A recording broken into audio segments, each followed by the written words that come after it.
Hello and welcome to today's episode of Filling the Gap, your one-stop shop for Pacers Gap Year coverage. I'm your host, Andrew Schreiner. Today we are talking in quick succession about the Pacers' loss to Cleveland, a few roster moves they made, and then looking ahead towards their matchup with Denver. So they fell in the third game of this four-game homestand. They fell to the Cleveland Cavaliers, spoiling their first win streak of the season. They lost 135-119, and this game was never particularly close.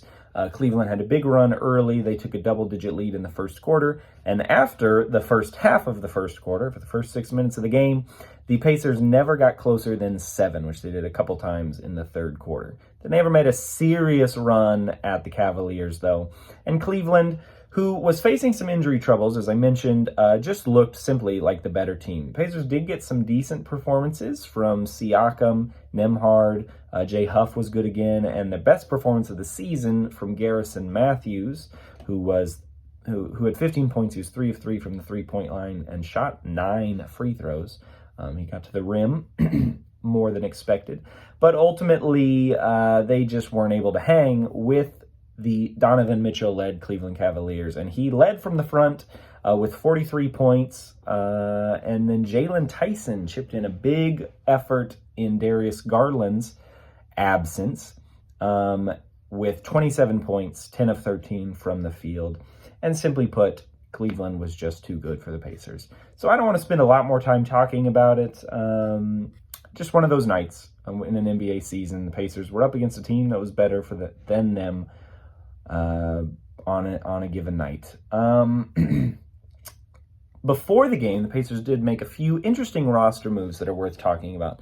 The first was signing Garrison Matthews to a second 10-day contract because they were granted another hardship exception, excuse me.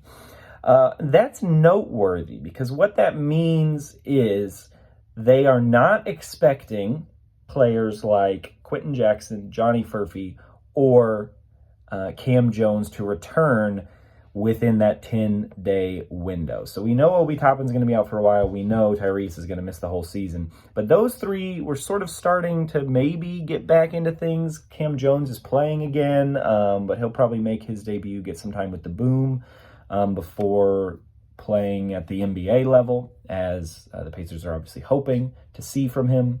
And so that hardship exception and second 10-day contract for Garrison Matthews sort of confirms that Furphy, Jackson, and Jones are going to miss at least 10 more days.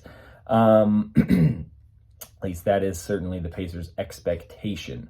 Then the other interesting move is that they waived Ray J. Dennis and gave Ethan Thompson a two-way contract. So they filled Ray J. Dennis's two-way spot with Ethan Thompson. He was actually playing really, really well in the G League, averaging over 20 points a game, playing for Miami's G League affiliate, I believe, but not on a two-way. He's just on a standard contract in the G League, so any team was available to or able to sign him to a two-way or NBA standard contract. And so good for a guy who got to make his NBA debut as the Cavaliers put the Pacers away early, and he got 7 minutes of playtime.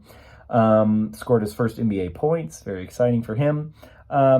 You all, if you've been watching this channel, you know my feelings on Ray J. Dennis. He can sometimes stuff the stat sheet, but I just don't think the team looks as good when he's out there. So I'm not overly sad.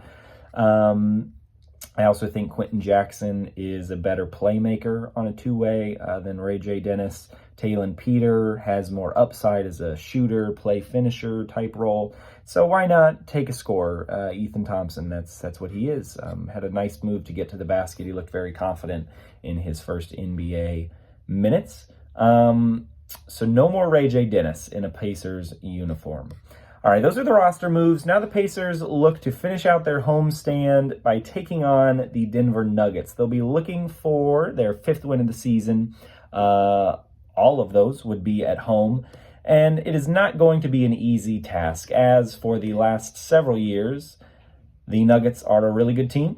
They are led by Nikola Jokic, who's averaging a triple-double so far this season, and not just any triple-double, a 29-point triple-double. He is a star, obviously, probably the best player in the world right now. Front runner for MVP, along with SGA, who is leading, Oklahoma City to this crazy 21-1 start. The Nuggets are going to be a tough challenge.